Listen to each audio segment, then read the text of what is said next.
విదేశాల్లో చదవాలనుకుంటున్నారా? అయితే విదేశ్ కన్సల్ట్ ని సంప్రదించండి. నమస్తే, వెల్కమ్ టు సుమన్ టీవీ. నేను మీ స్వాతి. టెస్లా అతి త్వరలో ఆంధ్రప్రదేశ్కి, ఈ మాట చాలా ఎక్కువగా వినిపిస్తుంది. దీనిపై ఈరోజు విశ్లేషిద్దాం. మనతో పాటు ఉన్నారు Suman TV chief editor Keshav గారు. నమస్తే సార్. సార్, ఆంధ్రప్రదేశ్కి అతి త్వరలో టెస్లా ఒకవేళ వస్తే, అది నిజమే అయితే ఆంధ్రప్రదేశ్లో ఏ ప్లేస్లో వచ్చే ఛాన్సెస్ ఉన్నాయండి? అంటే టెస్లా ఇండియా రావడం అయితే కన్ఫర్మ్ అయిపోయింది. ఓకే, ఒక 3-4 రాష్ట్రాలు రేసు చాలా రోజులు చర్చ జరుగుతుంది. ఎక్కడ వస్తుంది, ఈ రాష్ట్రమా ఆ రాష్ట్రమా, ఈ రాష్ట్రం కంటే ఆ రాష్ట్రం బెస్ట్ కదని మన వాళ్ళు చాలా మంది కామెంట్లు కూడా చేస్తారు. ఓకే, అయితే ఒకటేంటంటే ప్రైమరీ డిస్కషన్స్ అయితే కంప్లీట్ అయినట్టుగా ఆంధ్రప్రదేశ్ ప్రభుత్వం కొన్ని ఆప్షన్స్ ఇచ్చింది. ఒకటి, మనం కొన్ని పాలసీస్ని చూస్తే కనుక ఏపీ గవర్నమెంట్ ఈ కొత్త ప్రభుత్వం వచ్చిన తర్వాత, కూటమి ప్రభుత్వం వచ్చిన సంవత్సరం అయిపోయింది, ఇంకా కొత్త ప్రభుత్వం అనలేము మనం, 10 నెలలు అయిపోతుంది కాబట్టి. సో ఈ 10 నెలల్లో చేసినటువంటి మేజర్ యాక్టివిటీ ఏంటంటే బ్రాండ్ ఇమేజ్ని ఎన్హాన్స్ చేసుకోవడం, ఇన్వెస్టర్స్ని అట్రాక్ట్ చేయడం. ఈ రెండింటి కోసం చాలా ప్రయత్నాలు చేసింది. దావోస్లో కానీ, లోకేష్ గారు యుఎస్ టూర్ వెళ్ళిన సందర్భంలో కానీ, వీళ్ళు స్పెషల్ సమిట్స్ ఆర్గనైజ్ చేసే టూరిజం వాటిలో ఇన్వాల్వ్ చేసినటువంటి విధానం కానీ, ఇవన్నీ కూడా ఏపీ మోడల్ని కొంత వాళ్ళు ఆ బ్రాండ్ ఇమేజ్ని పెంచుకునే ప్రయత్నం జరిగింది. అందులో భాగంగానే టెస్లాకి సంబంధించినటువంటి చర్చలు వరుసగా జరుగుతున్నాయి. ఇప్పుడున్న ఇండియన్ గవర్నమెంట్, ట్రంప్ గవర్నమెంట్ మధ్య ఉన్నటువంటి ఫోకస్, ఇవన్నీ కలిపి టెస్లా రావడం క్లియర్. అలానే ముంబైలో, ఢిల్లీలో వాళ్ళు షోరూమ్లు కూడా స్టార్ట్ చేశారు. పూణేలో ఒక ఆథరైజ్డ్ షాప్ కాదు, దాన్ని ఏమన్నారంటే రిజిస్టర్డ్ ఆఫీస్ లాంటిది ఒకటి స్టార్ట్ చేశారు. ఆ రిజిస్టర్డ్ ఆఫీస్ ఉంది కాబట్టి పూణే కానీ మహారాష్ట్రలో కానీ ప్లాంట్ పెట్టచ్చు అని ఒక అభిప్రాయం వ్యక్తం చేస్తున్నారు. కానీ మనకి ఇప్పుడు ఉన్నటువంటి సమాచారం ప్రకారం అయితే ఆంధ్రప్రదేశ్ గవర్నమెంట్ దాన్ని ఎట్టి పరిస్థితుల్లో వదులుకునేటువంటి ప్రయత్నాలు లేవు. బహుశా చంద్రబాబు నాయుడు గారు ఢిల్లీ వెళ్తున్నారు. సో ప్రైమ్ మినిస్టర్ గారి దగ్గర జరిగే డిస్కషన్స్ లో కూడా ఒక ఎజెండా ఉండొచ్చు దీని గురించి అనేటువంటిది ఒక డిస్కషన్ నడుస్తుంది. అంటే ప్రతిదీ మనకు చెప్పాల్సిన అవసరం లేదు, బట్ స్పెక్యులేషన్స్ పరంగా చూస్తే ఆంధ్రప్రదేశ్ లో అయితే ఈ టెస్లాకి సంబంధించిన ఆ సముదాయాలు కానీ, అంటే కరెక్ట్ ప్లేస్ ఆంధ్రప్రదేశ్ లో ఏ జిల్లాలో ఉండే అవకాశాలు? టెస్లా స్ట్రెంగ్త్ ఏంటంటే ఎలక్ట్రిక్ వెహికల్స్ లో ట్రెండ్ సెటర్. తర్వాత ఇప్పుడు చాలా మోడల్స్ వచ్చేసినాయి, అది వేరు. కానీ బట్ ఆ క్వాలిటీ కానీ, టెస్లాగా ఉండే బ్రాండ్ వాల్యూ కానీ యుఎస్లో ఇప్పటికీ అది అలాగే ఉంది. సో ఆ ఫాలోయింగ్ ఖచ్చితంగా ఉంటుంది. ఆంధ్రప్రదేశ్ ఇక్కడ ప్రధానంగా షోకేస్ చేస్తుంది ఏంటంటే, ఆంధ్రప్రదేశ్లో కియా ఏర్పడడం, కియా కార్ల వ్యవస్థను ఏర్పాటు చేసే టైంలో కూడా ఎలక్ట్రిక్ కార్స్ ఫ్యాక్టరీ కింద ఫస్ట్ దాన్ని స్టార్ట్ చేశారు. మీరు ఇప్పటికి కూడా ఏపీ సెక్రటేరియట్, వెలగపూడి సెక్రటేరియట్లో కియా ఎలక్ట్రిక్ కార్ మోడల్స్, దాని ఛార్జర్ మోడల్స్ అవన్నీ అక్కడ డెమో పెట్టి ఉంటాయి. కియా ప్లాట్ఫామ్ ఒకటి అక్కడ చిన్నది పెట్టి ఉంటుంది, అది ఇప్పటికే ఉంది. అది అప్పుడు తీసుకొచ్చిన ప్రధాన లక్ష్యం అది. ఫస్ట్ వాళ్ళు ఇనిషియల్గా డీజిల్ కార్లు, పెట్రోల్ కార్లు ఇవి లాంచ్ తీసుకొచ్చారు. దేశంలో ఉన్నటువంటి పోటీకి తగ్గట్టుగా కొంత లగ్జరీ వెహికల్స్ అని చెప్పని తీసుకొచ్చారు. ఇప్పటికీ కియా ఎలక్ట్రిక్ కారు ఇండియాలో 60-70 లక్షల వాల్యూతో అది మంచి మోడల్ అని చెప్పని పేరు తెచ్చుకుంది. సేమ్ టెస్లా కూడా ఎలక్ట్రిక్ మోడల్ కాబట్టి ఆ సరౌండింగ్లో క్రియేట్ చేసినటువంటి ఇన్ఫ్రాస్ట్రక్చర్ ఇదంతా కూడా దీనికి కూడా ఉపయోగపడుతుంది. కాబట్టి అనంతపూర్లో ఉన్నటువంటి కొన్ని ల్యాండ్స్ని వీళ్ళు ఫస్ట్ ప్రపోజల్లో సజెస్ట్ చేశారు. బట్ దాని మీద అంత ఇంట్రెస్ట్ చూపించట్లేదు అనేది ప్రాథమికంగా ఉన్నటువంటి సమాచారం. ఇంకోటి ఏంటంటే, కియాకి సంబంధించి ఫస్ట్ ఎస్టాబ్లిష్ చేసినటువంటి ప్లాంట్ కాకుండా యాన్సిలరీ యూనిట్స్ అన్నీ కూడా మహారాష్ట్ర తరలిపోయినాయి. లాస్ట్ గవర్నమెంట్, జగన్మోహన్ రెడ్డి గారి గవర్నమెంట్ టైంలో వచ్చిన కొంత ఫ్రిక్షన్ వలన కొన్ని అటు వెళ్ళినాయి, కొన్ని వెళ్ళలేదన్నారు, కొన్ని ఉన్నాయన్నారు. బట్ ఏదైనా కానీ మహారాష్ట్రలో ఆల్రెడీ కొన్ని కార్ల వాక్స్ వ్యాగన్ అక్కడే ఉంది. సో ఇట్లాంటి కార్లు ప్లాంట్లు ఉన్నాయి కాబట్టి మహారాష్ట్ర పెద్ద రాష్ట్రం, మార్కెట్ వైజ్గా ముంబై సిటీ దగ్గర, ఇట్లాంటి అన్నీ కూడా లెక్కలు ఉన్నాయి. అయితే టెస్లా రిక్వైర్మెంట్స్ ఏంటంటే, ఇక్కడ ప్రొడక్షన్ చేస్తే కనుక చైనాలో ఉన్నటువంటి ప్లాంట్స్, చైనాలో ఇప్పుడు చాలా గట్టి వార్ నడుస్తుంది వీళ్ళిద్దరికీ, చైనా వర్సెస్ ట్రంప్. సో ఈ నేపథ్యంలో ఏంటంటే అక్కడ స్లోగా అక్కడ షట్ డౌన్ చేసి అవన్నీ ఇటు షిఫ్ట్ చేసుకోవడానికి ఇండియా ఒక మంచి ఫీజిబుల్ పాయింట్ అయింది.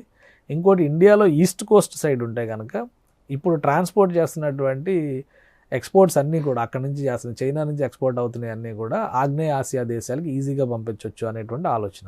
ఇండియాలో లాంచ్ అయితే కూడా ఫస్ట్ జర్మనీ ఫ్యాక్టరీలో తయారయ్యే కార్లను ఇండియాలో లాంచ్ చేస్తారు.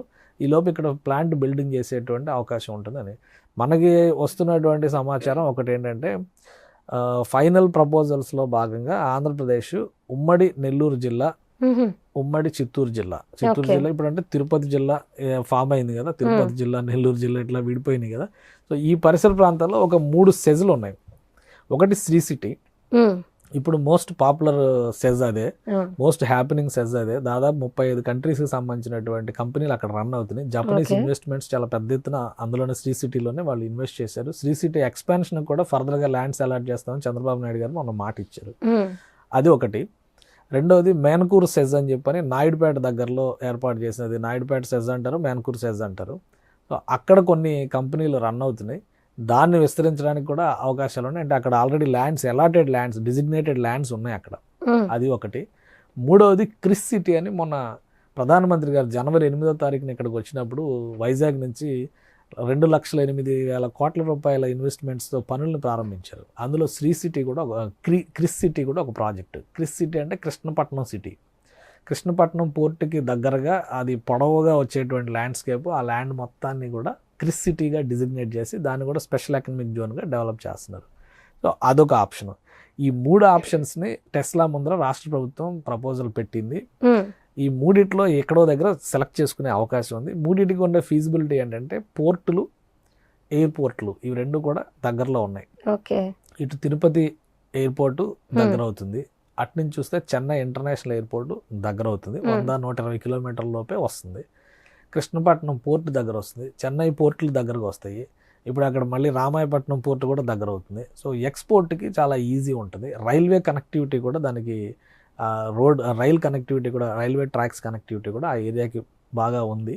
సో ఈ అంశాలన్నిటినీ కూడా ప్రొజెక్ట్ చేస్తున్నారు. ప్లస్ ఇప్పుడు గవర్నమెంట్ ఇచ్చినటువంటి పెద్ద ఆఫర్ ఏంటంటే, మనకు తెలిసింది ఇండస్ట్రియలిస్టులు అందరికీ కూడా, ఇంటర్నేషనల్ బ్రాండ్స్కి అందరికీ కూడా వీలైనన్ని ఎక్కువ రాయితీలు ఇచ్చేటువంటి ప్రయత్నం, ప్రభుత్వం ల్యాండ్ లీజ్ ఇచ్చేటువంటి దానిలో కూడా వెరీ నామినల్ ఇవి పెట్టడం, ఇవన్నీ కూడా చేస్తున్నారు. సో అవి చాలా పెద్ద అడ్వాంటేజ్ అవుతుంది అనమాట. ఇప్పుడు ఐటీ ఎక్కువ పాలసీ ఛాన్స్ ఆంధ్రప్రదేశ్కే ఉందండి. ఆంధ్రప్రదేశ్ ప్రొజెక్ట్ చేసుకుంటుంది. ఓకే. ఛాన్స్ అంటే ఇప్పుడు ఏ రాష్ట్రానికి ఆ రాష్ట్రం చేస్తుంది. ఇప్పుడు గుజరాత్ కూడా గట్టిగా ట్రై చేయొచ్చు. నరేంద్ర మోడీ గారు మనసులో ఎంత కాదన్నా గుజరాత్ని మనం చెరిపేయలేము. గుజరాత్ గట్టిగా మాకు కావాల్సిందే అని అంటే, ఇక్కడ రిక్వైర్మెంట్స్ ఏంటంటే గుజరాత్ వెస్ట్ కోస్ట్లో ఉంది, మహారాష్ట్ర వెస్ట్ కోస్ట్లో ఉంది, ఈస్ట్ కోస్ట్ నుంచి కనిపిస్తున్న బలమైన ఆప్షన్ తమిళనాడు, ఆంధ్రప్రదేశ్. ఓకే. ఈ 2 రాష్ట్రాలే. తమిళనాడు హుండాయ్ ఫ్యాక్టరీస్ ఉన్నాయి కాబట్టి అక్కడ అది కూడా సేమ్ ఇన్ఫ్రాస్ట్రక్చరు, మేక్ ఇన్ తమిళనాడుకి ఒక పాసిబుల్ ఇది ఉంటుంది అనేటువంటి ఒక మెసేజ్ వాళ్ళు పాస్ ఆన్ చేస్తున్నారు. ఉమ్, కానీ ఆంధ్రప్రదేశ్ వైపు ఉన్నటువంటి అడ్వాంటేజ్ ఏంటంటే, ఆల్మోస్ట్ గవర్నమెంట్ పాలసీస్ కంప్లీట్గా మీరు వస్తే మేము అన్ని రకాలుగా సపోర్ట్ చేస్తాం అనేటువంటి ఒక కొత్త పాలసీ గవర్నమెంట్ ప్రతిష్టాత్మకంగా తీసుకున్నటువంటి పాలసీలో ఉంది కాబట్టి దానిలో ఉంది. ఇప్పుడు ఉమ్, లాస్ట్ టైం టెక్నో పార్కులు పెడితే వాళ్ళకి ఫ్రీగా రూపాయికే కరెంట్ ఇచ్చారు, ఫ్రీగా మంచినీళ్ళు ఇచ్చారు, ట్యాక్సులు, స్టేట్ ట్యాక్సులు అన్నీ ఎగ్జామ్ట్ చేశారు. వాళ్ళు క్రియేట్ చేసేటువంటి ఉద్యోగ అవకాశాలను బట్టి అన్ని నిర్ణయాలు తీసుకున్నారు. అదే తరహాలో ఇప్పుడు టెస్లా వస్తే ఖచ్చితంగా ఒక 5 నుంచి 10,000 మంది ఉద్యోగ కల్పన జరిగేటువంటి అవకాశం ఉంటుంది. ప్లాంట్ ఆ చుట్టుపక్కల జరిగేటువంటి డెవలప్మెంట్ కానీ, కాలనీస్ కానీ, ఉమ్, ఇవన్నీ కూడా పెద్ద ఎకానమీ బూస్ట్ అవుతుంది. అవును సార్. ప్లస్ అది బార్డర్ ఏరియా, అటు Okay. తమిళనాడుకి అడ్వాంటేజ్ జరగవచ్చు, ఇటు ఆంధ్రప్రదేశ్ ప్రాజెక్టులు ప్లాన్ చేస్తున్నాయి. ఇంకోటి ఏంటంటే శ్రీ సిటీలో ప్రత్యేకంగా ఒక ఎయిర్పోర్ట్ డెవలప్మెంట్ చేస్తున్నాయి, ఎయిర్ స్ట్రిప్ డెవలప్మెంట్. ఈ ఎంఎన్సీలకి వీటికి సంబంధించిన ప్రైవేట్ జట్లు దిగే విధంగా, ప్రైవేట్ ఫ్లైట్లు దిగే విధంగా అది ఎయిర్పోర్ట్స్ అథారిటీ ఆఫ్ ఇండియాతో ఒక టైఅప్ చేసుకుని స్టార్ట్ చేయాలని కూడా ఆలోచన చేస్తున్నారు. అంటే అక్కడ ఒక సపరేట్ ఎయిర్ స్ట్రిప్ కూడా వస్తుంది. సో ఇలాంటివన్నీ కూడా అక్కడ ప్రజెంట్ చేస్తున్నారు. ఉమ్, ఇక ఫైనల్ గా పొలిటికల్ ఇప్పట్లోగా క్లారిటీ వచ్చే అవకాశం. ఫైనల్ గా పొలిటికల్ కన్విక్షన్. ఎందుకంటే ఇప్పుడు వాళ్ళు ఒక్కసారి ఓకే అనుకుంటే బహుశా 1-2 నెలల్లోనే దానికి సంబంధించిన ప్రాసెస్ అంతా ముందుకు జరుగుతుంది. ఉమ్, వాళ్ళు ప్లాంట్ స్టార్ట్ చేసి వర్క్ స్టార్ట్ చేయడానికి ఒక 2 years పట్టొచ్చు, ఓకే. ఇది ప్రొడక్షన్ స్టార్ట్ చేయడానికి. ఉమ్, బట్ పనులు స్టార్ట్ చేయడానికి అంత టైం పట్టదు కదా. ఇప్పుడు చంద్రబాబు నాయుడు గారు గవర్నమెంట్లో ఉండగానే 2017లో కియాతో అగ్రిమెంట్ జరిగింది. 2018 ఎండింగ్లో జనవరిలో ఎలక్షన్ స్టార్ట్ అయ్యేసరికి కియా ఒక కార్ రిలీజ్ చేసింది, డెమో కార్లు డిస్ప్లే చేశారు వాళ్ళు. ఉమ్, తర్వాత మళ్ళీ జగన్మోహన్ రెడ్డి గారు వచ్చినాక అఫీషియల్ లాంచ్ అని చెప్పి మళ్ళీ చేశారు, అది వేరే వ్యవహారం. బట్ అట్లీస్ట్ ఒక 2 years అయితే కార్ యూనిట్ ప్రొడక్షన్ అనే దానికి యాన్సిలరీ యూనిట్స్ క్రియేట్ చేసుకోవడానికి ఇంకొక 2 years పట్టొచ్చు. బట్ ఇనిషియల్ ప్రొడక్షన్ స్టార్ట్ చేయడానికి అయితే 2 ఏళ్ళు పడుతుంది. ఈ ప్రొసీజరల్ అంశాలన్నీ క్లియర్ చేసుకొని ముందుకు పడడానికి ఒక మాక్సిమం 3 నుంచి 6 నెలలు చాలు.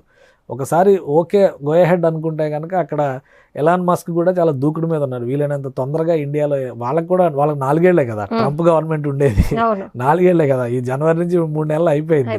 సో ఇంకా వాళ్ళు కూడా స్పీడప్ లో ఉంటారు. ఒకసారి ఓకే అనేటువంటి అండర్స్టాండింగ్ ఎంఓయూలోకి వెళ్తే కనుక చాలా వేగంగా పనులు ముందుకు జరగడానికి అవకాశం ఉంది. ఉమ్మడి నెల్లూరు జిల్లాలో ఉన్నటువంటి పరిధిలోనే ఎక్కువ శాతం ఇది అలాట్మెంట్ అంటే ఎస్టాబ్లిష్ అయ్యేటువంటి ఛాన్సెస్ కనిపిస్తున్నాయి. కనిపిస్తుంది. 2 పోర్టులు కనెక్టివిటీ, ఆంధ్రాలో 2 పోర్టులు 2 ఎయిర్పోర్ట్లు కనెక్టివిటీ ఉంటుంది. ఆ పక్కనే ఉన్నటువంటి చెన్నై నుంచి చూస్తే అక్కడ ఒక 2 పోర్టులు ఉన్నాయి, ఇంటర్నేషనల్ ఎయిర్పోర్ట్, అతిపెద్ద ఇంటర్నేషనల్ ఎయిర్పోర్ట్ ఉంది, plus national highways connectivity, roadways, railways అన్ని కనెక్టివిటీ ఉండేటువంటి ఏరియా అవుతుంది. ఈస్ట్ కోస్ట్ వాళ్ళు కోరుకున్నటువంటి ఈస్ట్ కోస్ట్ లో అది ఆగ్నేయ ఆసియా దేశాలకి మంచి సప్లై పాయింట్ అవడానికి కూడా అవకాశం ఉంటుంది. కాబట్టి మోస్ట్లీ ఉమ్మడి నెల్లూరు జిల్లా పరిధిలో ఏదో ఒక ఈ 3 సెజ్ల్లో 3 ఉమ్మడి నెల్లూరు జిల్లా పరిధిలో వచ్చేవే. అవును. ఇప్పుడు తిరుపతి జిల్లాలో ఉంది మేనపూర్ నాయుడుపేట, అది బట్ ఇంతకుముందు ఉమ్మడి నెల్లూరు జిల్లాలో అది శ్రీ సిటీ నెల్లూరు జిల్లా దీనిలోకి వచ్చేది. అంటే ఉమ్మడి నెల్లూరు శ్రీ సిటీ తిరుపతి చిత్తూరు జిల్లా దీనిలోకి వచ్చేది. ఇటు పక్కన చూస్తే మన క్రిస్ సిటీ మొత్తం కూడా అది ఒక లాంగ్ స్ట్రెచ్ లాగా డెవలప్ అవుతుంది. కృష్ణపట్నం పోర్ట్ దగ్గర నుంచి సిటీ డెవలప్ అవుతుంది. సో ఈ అంశాలన్నింటినీ దృష్టిలో పెట్టుకొని చూసినప్పుడు అది ఒక సూటబుల్ పాయింట్ అని అట్నుంచి పాజిటివ్ సంకేతాలు ఉండబట్టి ఇటు నుంచి కూడా కొంత ఇనిషియేషన్ మరింత దూకుడుగా జరుగుతుంది అనేటువంటి విషయం అయితే బయటకు వస్తుంది. Okay sir, thank you so much. Suman టీవీలో మీ పర్సనల్ అండ్ బిజినెస్ ప్రమోషన్స్ కోసం కింది నెంబర్కి కాంటాక్ట్ చేయండి.